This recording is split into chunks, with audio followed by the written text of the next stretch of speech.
सिद्धार्थ शिक्षा सदन में आपका स्वागत है।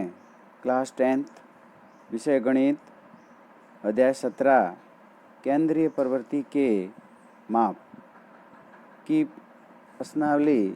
आज हम 17.2 का अध्ययन करेंगे और 17.2 के अंदर वही हमारे अभी चलेगा समांतर माध्य। देखो, समांतर माध्य प्रिय विद्यार्थियों, वर्गीकृत बारंबारता का और अवर्गीकृत बारंबारता का अलग अलग होता है।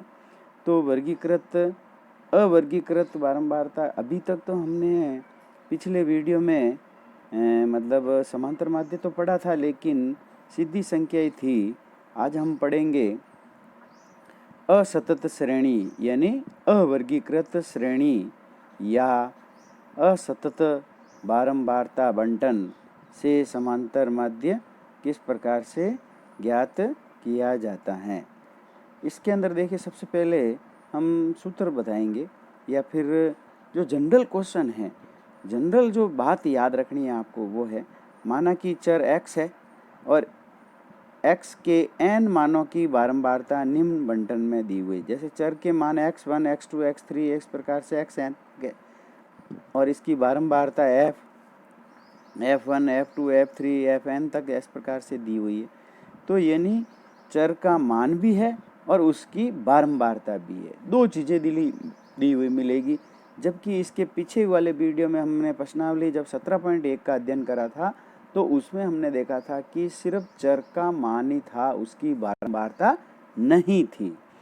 तो इस प्रकार अब इसमें स्पष्ट रूप से ये हो जाता है, बंटन से ये स्पष्ट है कि चर राशि x के कुल n मानों में से x1 f1 है, x2 है जो f2 है और इस प्रकार से x3 f3 है और xn fn बार मान प्राप्त करते हैं।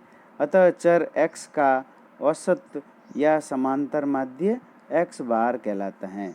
समांतर माध्य x बार से लिखा जाता है। ये समांतर माध्य, हिंदी में तो इसको हम लिखेंगे समांतर माध्य, जबकि इंग्लिश के अंदर लिखेंगे x बार, या गणित में इसको x बार से व्यक्त किया जाएगा।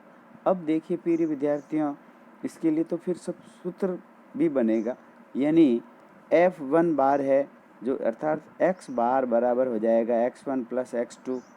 इस प्रकार से x1 की संख्या हो जाएगी 2 है तो 2 की संख्या हो जाएगी, n की संख्या है तो n। इस प्रकार से f1 x1, जब x बार ज्ञात करेंगे तो हमें fx निकालना पड़ेगा और fx निकालने के लिए हमारे पास में जो चर के जो मान x है उसको बारंबारता से गुणा करेंगे और इस प्रकार हमारे पास में ये सूत्र आ जाएगा। यानी f1 को x1 से गुणा करेंगे और f2 को x2 से करेंगे और xn को इस प्रकार से गुणा करेंगे और नीचे भी सभी बारंबारताओं का योग कर देंगे। तो अर्थात हमारे पास में सूत्र बन जाएगा x बार बराबर सिग्मा fx बटा सिग्मा f। ये एक जनरल सूत्र बन जाएगा। वैसे ये भी यही बता रहा है, ये n इसने बाहर लिख दिया है। n का मतलब वही है कि f1 यानी बारंबारताओं का योग। तो आप इस प्रकार से इसका सीधा सूत्र ये वाला लिख सकते हो, यानी x बार बराबर सिग्मा fx बटा सिग्मा f। यानी fx का मतलब होता है कि f को पहले x से गुणा कर देंगे, प्रत्येक fx को गुणा करते जाएंगे, और सिग्मा का अर्थ होता है कि जो fx का जो गुणा करा है उसकी आप योग कर दीजिए और बारंबारता का भी योग कर दीजिए, यानी f का भी।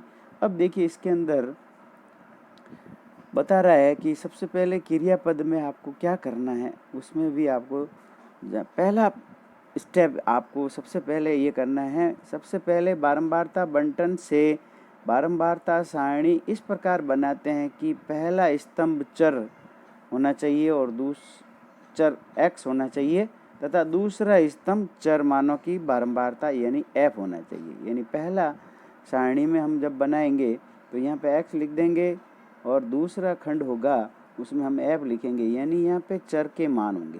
क्या किसके मान होंगे? चर के मान होंगे। और यहाँ पे इसकी बारंबारता, एफ का मतलब होता है फ्रीक्वेंसी और इसको हिंदी में बारंबारता कहते हैं, तो ये मान लिख देंगे इस प्रकार। दूसरे स्टेप के अंदर तीसरा स्तंभ एक्स और एफ को गुणा करेंगे और एफ एक्स प्राप्त करेंगे। ये दो सारणी तो बनी हुई आएगी, एक्स का मान और एफ का मान तो बना हुआ आएगा, नहीं बना हुआ है तो आप बना लीजिए और फिर एफ एक्स ज्ञात कर लीजिए, यानी एफ को एक्स से गुणा करते जाइए और मान प्राप्त करते जाइए। तीसरे स्टेप में दूसरे स्तंभ के योग के सिग्मा एफ निकलेगा और तीसरे स्तंभ के योग से सिग्मा एफ एक्स निकलेगा, यानी पहला स्तंभ छोड़ दीजिए और दूसरा स्तंभ और तीसरे स्तंभ का योग कर दीजिए। प्रिय विद्यार्थियों, पिछले वीडियो में बहुत ही अच्छी तरह से मैंने समझाया था कि सिग्मा का अर्थ समांतर माध्य, यानी इस सिग्मा का अर्थ होता है संख्या की योग। अब संख्या की योग किसका, यानी एफ एक्स का, किसका, एफ एक्स का योग सिग्मा एफ एक्स कहलाएगा और एफ का योग सिग्मा एफ कहलाएगा, यानी सिग्मा का अर्थ गणितीय भाषा में योग होता है। गणित में तो सिग्मा कहते हैं और हिंदी में इसका अर्थ होता है योग करना। तो हम योग कर देंगे और फिर हम इस प्रकार इसकी गणना कर देंगे। जब जैसे ही हम एक इस प्रकार ये संख्या हमारे पास में दी हुई होगी, ये x की संख्या होगी, ये f की संख्या होगी, तो एफ एक्स निकल जाएगा। जैसे x की संख्या x1 हो सकती है तो f की f1 हो सकती है, तो इसको जब गुणा करेंगे तो f1 x1 आ जाएगी, x2 को करेंगे तो f2 x2 आ जाएगा, x3 f3 को करेंगे तो x3 f3 आ जाएगा। इस प्रकार से ये हमारे एक इसका सूत्र बन जाएगा, जो कि आपको तो विशेष रूप से इस सूत्र को याद रखना है। यानी माध्य ज्ञात करने के लिए x बार बराबर sigma F x upon sigma F, ये किस सारणी का है, असतत का। अब असतत के प्रिय विद्यार्थियों एक और नाम है, हिंदी के अंदर बहुत सारे नाम हैं, तो ये प्रवचित शब्द है, असतत कहो या अवर्गीकृत कहो, बात एक ही है। अब अवर्गीकृत का और असतत का अर्थ क्या होता है, आपको असतत और अवर्गीकृत का मतलब है कि x का जो चर का जो मान है वह एक ही होगा, सिंगल ही होगा, यानी अंतराल के अंदर नहीं होगा। तो आज हम असतत या अवर्गीकृत बारंबारता बंटन के बारे में ही पढ़ेंगे। जैसे एक उदाहरण दे रखा है, निम्न बारंबारता बंटन से माध्य ज्ञात कीजिए। तो अब इससे माध्य ज्ञात करने में देखो x का मान दे रखा है 5, 6, 7, 8, 9, 10, 11 और इसकी बारंबारता भी दे रखी है। f की 5 की बारंबारता 5 है, 6 की बारंबारता 8 है, 7 की 9 है, 8 की 12 है, 9 की 6 है, 10 की 6 है और 11 की 4 है। ये इसकी बारंबारता हो गई। तो हम इसको हम क्या करेंगे, पहले बताया था मैंने, इसको हम खड़ा लिख देंगे, यानी ऊर्ध्वाधर टेबल को लिख देंगे, जिसमें पहला मान x का दिया हुआ है, दूसरा मान f का दिया हुआ है, तीसरा मान हमें ज्ञात करना है। ये आपको क्या करना है, ज्ञात करना है। और ये कैसे ज्ञात करना है कि पहली संख्या और दूसरी संख्या को गुणा करते जाएंगे। 5 को 5 से गुणा करा 25, 6 को 8 से करा 48, 7 को 9 से करा 63, 8 को 12 से करा 96 और 9 को 6 से करा 54, 10 को 6 से करा 60, 11 को 4 से करा 44। इस प्रकार ये हमारे सिग्मा एफ एक्स प्राप्त हो जाएगा। अब सिग्मा का अर्थ होता है कि इसी पूरी संख्याओं का योग कर देंगे तो हमारे सिग्मा एफ एक्स कहलाएगा। अब एफ की जब जोड़ करेंगे तो ये आ जाएगा 8 और 5 13, 13 और 9 22, 23 24 और 36, 36 और 40 और 1 हसल 50 हो जाएगा। सिग्मा एफ का मतलब मान आ गया 50। इसी प्रकार से इसका भी योग करेंगे तो 390 आ जाएंगे। अब इसके बाद में प्रिय विद्यार्थियों आपको करना है, सूत्र लगाना है और सूत्र में समांतर माध्य x बार बराबर लिखना है sigma F I X I upon sigma F I X I भी नहीं भी लिखो, और अगर केवल ऐसे लिख लो सिग्मा एफ एक्स बटा सिग्मा एफ तो भी कोई बात नहीं। अब इसके अंदर तो सिग्मा एफ एक्स का मतलब जो एफ एक्स की जोड़ है वो लिखनी है 390 बटा 50, 1 0 से 1 0 कट जाएगा। फिर 39 के अंदर हम 5 का भाग दे देंगे तो 5 और 7 35, 7 बार चला जाएगा, फिर 4 बच जाएगा, फिर पॉइंट लगा देंगे 0, तो 5 8 40, यानी 7.8 इसका माध्य आ जाएगा। अब इसका माध्य इस प्रकार से हल किया जा सकता है। अब एक और प्रश्न लेते हैं और वो भी हल करते हैं कि एक कारखाने में 50 अधिकारियों का दैनिक वेतन निम्न प्रकार से है। वेतन रुपए में है, यानी x कहलाएगा, वो अधिकारियों की संख्या है वो f कहलाएगी। यानी वेतन है 450 रुपये, अधिकारी कितनी है 12, 475 रुपये के कितने हैं 13, 500 रुपये के कितने हैं 7, 525 रुपये के कितने हैं 10, 550 रुपये के कितने हैं 8। इस प्रकार से ये एक टेबल दी हुई है। इस टेबल को हम इसको भी खड़ा लिख देंगे, ऊर्ध्वाधर लिख देंगे, ताकि प्रश्न को हल करने में आसानी रहे। तो हम जैसे ही इसको हल लिखेंगे तो हल इस प्रकार लिख देंगे, एक्स आई लिख देंगे पहली संख्या, दूसरे खंड में लिख देंगे एफ आई, और इसकी संख्या ऐसे कैसे उतार लेंगे। अब आपको क्या करना है, एफ एक्स निकालना है। एफ एक्स निकालने के लिए पहली संख्या को दूसरी संख्या से गुणा करिए तो उत्तर आ जाएगा 5400। फिर 475 को 13 से गुणा करिए तो उत्तर आ जाएंगे 6175। फिर 500 को 7 से गुणा करेंगे तो उत्तर आ जाएगा 3500। 525 को 10 से गुणा करेंगे तो 5250 आ जाएंगे, और 550 को 8 से गुणा करेंगे तो 4400 प्राप्त आ जाएंगे। इसी प्रकार अब सिग्मा एफ की जो जोड़ करेंगे वो सिग्मा एफ कहलाएगी, और एफ एक्स की जो जोड़ करेंगे वह सिग्मा एफ एक्स कहलाएगा। इस दोनों की एफ की जोड़ करी तो उत्तर आ गया हमारे सिग्मा एफ बराबर 50। सिग्मा एफ एक्स की जब जोड़ करेंगे तो हमारे पास में उत्तर आ जाएंगे 24725। इस प्रकार इसको भी अब सूत्र लिखेंगे और इसके अंदर मान लिख लेंगे। जैसे अभिष्ट हमारा समांतर माध्य x बार बराबर हो जाएगा सिग्मा एफ एक्स बटा सिग्मा एफ।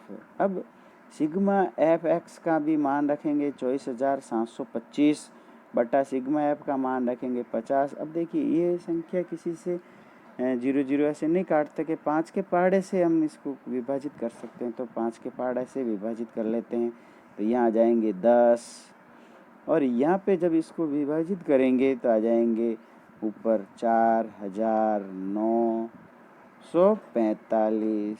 अब जब इसको दशमलव में यानी 1 0 लगा हुआ है तो एक संख्या छोड़ के दशमलव लगाएंगे तो हमारा उत्तर आ जाएंगे 494.5। इस प्रकार हमारा उत्तर प्राप्त हो जाएगा।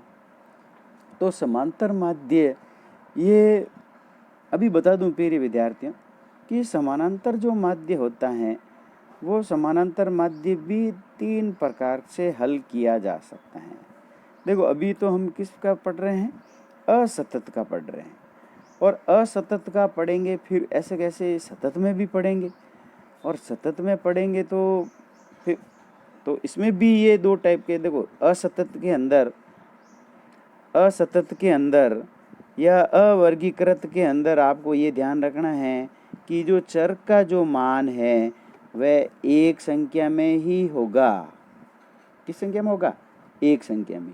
जबकि अगर सतत आ जाए तो उसका हम अगले वीडियो में पढ़ेंगे कि सतत की मतलब सतत का बारंबारता का माध्य, समांतर माध्य किस प्रकार से ज्ञात किया जाता है। देखो ये प्रश्नावली जो माध्य ज्ञात करने की है वो थोड़ी विस्तृत है और एकदम विस्तृत है, तो हम धीरे धीरे एक एक चीज़ का अध्ययन करते हुए पढ़ेंगे तो आपको अच्छी समझ में आएगी। एक पढ़ते हैं पहले असतत, फिर पढ़ेंगे सतत, फिर सतत के अंदर भी बहुत सारी विधियां हैं, और उस तीनों विधियों में पहली है साधारण माध्य जो कि हमें अभी पढ़ ही रहे हैं, दूसरी विधि है हमारे कल्पित माध्य से ज्ञात करना, और तीसरी विधि है हमारे पद विचलन से माध्य ज्ञात करना। लेकिन अभी हम असतत पढ़ रहे हैं तो असतत में एक ही विधि का उपयोग करेंगे और वो है साधारण माध्य।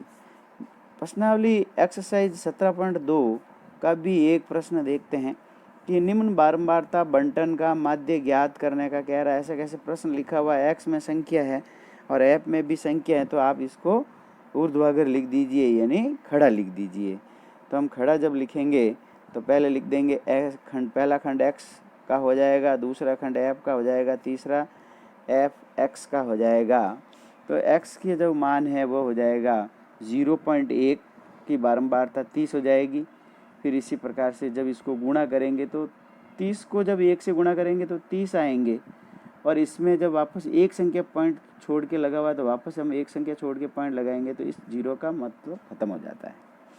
इसी प्रकार 0.2 को जब 60 से गुणा करेंगे तो 120 आ जाएंगे, और वापस एक संख्या छोड़ के पॉइंट लगाएंगे तो इसका उत्तर 12 आ जाएगा। इस प्रकार हम इसका गुणे प्रत्येक संख्या को करते जाएंगे। 20 को 3 से गुणा करेंगे तो 6 आ जाएंगे, 40 को 4 से गुणा करेंगे तो 16 आ जाएंगे, 10 को 5 से करेंगे तो 50 आएंगे, फिर एक संख्या छोड़ के पॉइंट है तो पॉइंट लगा देंगे तो 5 आ जाएंगे, और फिर 50 को जब 6 से गुणा करेंगे तो 30 आ जाएंगे। अब इस प्रकार फिर हम सिग्मा एफ ज्ञात करेंगे, और सिग्मा एफ ज्ञात करने के लिए एफ की जोड़ करनी है प्रिय विद्यार्थियों। तो जब आप एफ की जब जोड़ करेंगे तो सिग्मा एफ का मान 210 प्राप्त हो जाएगा, और जब सिग्मा एफ एक्स की जब जोड़ करेंगे तो इसका मान प्राप्त हो जाएगा 72, यानी 72 प्राप्त हो जाएंगे। तो फिर हमारे पास में अब आगे क्या करना है, फिर आपको सूत्र लिखना है। एक्स बार बराबर सिग्मा एफ एक्स बटा सिग्मा एफ बराबर 72 बटा 210। अब 72 के अंदर जब 210 का भाग देना है तो भाग कैसे देते हैं देख के समझिए थोड़ा सा, क्योंकि ये जनरल बातें आपको अगर नहीं आती हैं तो फिर आप सवालों को गलत कर सकते हैं। 210 का भाग दीजिए, भाग नहीं जाता है तो सबसे पहले 0 लगा दिया तो यहाँ पहले ही दशमलव आ जाएगा। अब 21 का पहाड़ा बोलिए और भाग देते जाइए, तो 21 × 63, 3 बार चला गया, फिर बच गए 90, फिर 0 लगा दिया, फिर अब चला गया 21 × 84, 4 बार चला गया, यानी 0.34 इसका उत्तर आ जाएगी। ज़्यादातर उत्तर आप दशमलव के 2 स्थान तक ही निकालें, और 2 स्थान तक निकालेंगे तो छोड़ दीजिए फिर। अब इसी प्रकार हम एक और प्रश्न लेते हैं जिसके अंदर ये कह रहा है कि यदि निम्न बंटन का माध्य 7.5 है तो p का मान। देखो, अब बंटन का माध्य यानी x बार आपको दे दिया है, और x बार बराबर 7.5 है तो इसका p का मान ज्ञात करना है। तो इसको भी करने का वही तरीका है हमारा, इसको हम खड़ा लिख देंगे, और x का मान ऐसे कैसे लिखेंगे, f का मान भी ऐसे कैसे, और fx निकालेंगे। और जब fx निकालेंगे तो हम देखेंगे कि दोनों संख्या को क्या करते जाएंगे, गुणा करते जाएंगे। 3 को 6 से करा 18, 5 को 8 से करा 40, 15 को 7 से करा 105, और 9p को जब आप 9 को p से गुणा करेंगे तो आपको आगे अलग लिखना है, इसके नीचे मत लिखना, अलग लिख देना थोड़ा ऐसे 9p। क्यों? क्योंकि अगर आपने इसके साथ में लिख दिया तो आप क्या करेंगे, जब जोड़ करेंगे, जब इस 9 की भी जोड़ कर देंगे, और जब आप इसकी 9 की भी जोड़ कर देंगे तो आपके फिर उत्तर गलत आ जाएगा, इसीलिए आप इसको अलग लिखना है।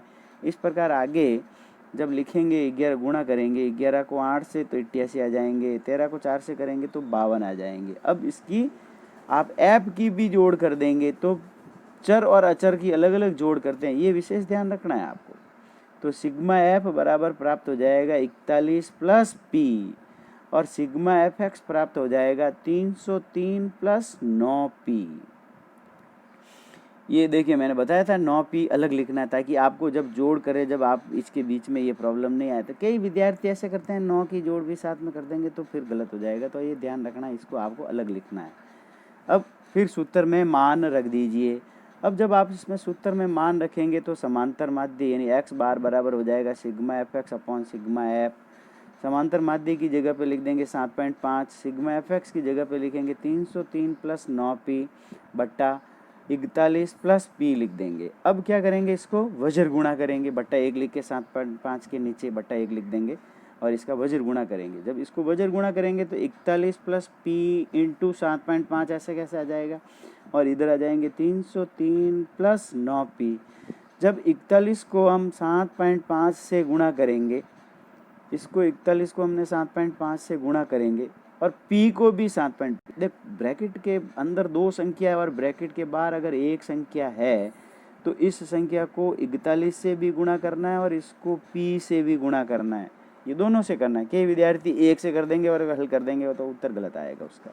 तो इसको मैंने गुणा करा तो आ गया 307.5 और इसको इससे गुणा करा तो आ गया 7.5 पी, और फिर 303 ऐसे कैसे लिख दिए, फिर 9 पी ऐसे कैसे लिख। अब चर को एक तरफ कर दीजिए और अचर को दूसरी तरफ कर दीजिए सबों को। तो ये तो आ गया 307.5 और 303 का इधर पक्षांतर कर दिया तो -303 आ गया। 9 पी इधर ऐसे कैसे रहेंगे, 7.5 पी का भी उधर पक्षांतर कर तो माइनस हो गया तो आ गया 1.5 पी। इस प्रकार हमारे 4.5 इसका प्राप्त हो जाएगा इसको बाकी करने पर। तो पी बराबर आ जाएंगे 4.5 बटा 105 1.5। अब पॉइंट से पॉइंट हटा देंगे तो 15 का पहाड़ा 45 लिखेंगे तो 3 बार आ जाएगा। तो अर्थात इसमें भी पी का मान हमारे ज्ञात हो गया है। और ये इस प्रकार आप असतत का ही पढ़ रहे हैं अभी तक। फिर हम सतत का पढ़ेंगे। तो सतत का पढ़ेंगे तो उसमें चर के जो मान होंगे अंतराल में दिए हुए होंगे, और अंतराल में दिए हुए होंगे तो हम उसको अगले वीडियो में पढ़ेंगे। बिल्कुल चैप्टर निश्चित रूप से लगातार अगर वीडियो देखेंगे आप और लगातार इस चैप्टर को अध्ययन करेंगे तो ही आपको ये चैप्टर अच्छी तरह से समझ में आएगा, अन्यथा समझ में नहीं आने वाला है। और प्रिय विद्यार्थियों, चैनल को ज़्यादा से ज़्यादा लाइक करें, सब्सक्राइब करें तथा शेयर करें, और कोई भी कमेंट हैं तो भी लिखें ताकि मेरे को पता लग जाए, मैं उस कमेंट को पढ़ के आपके उसके प्रश्न का जवाब दे सकूं। धन्यवाद।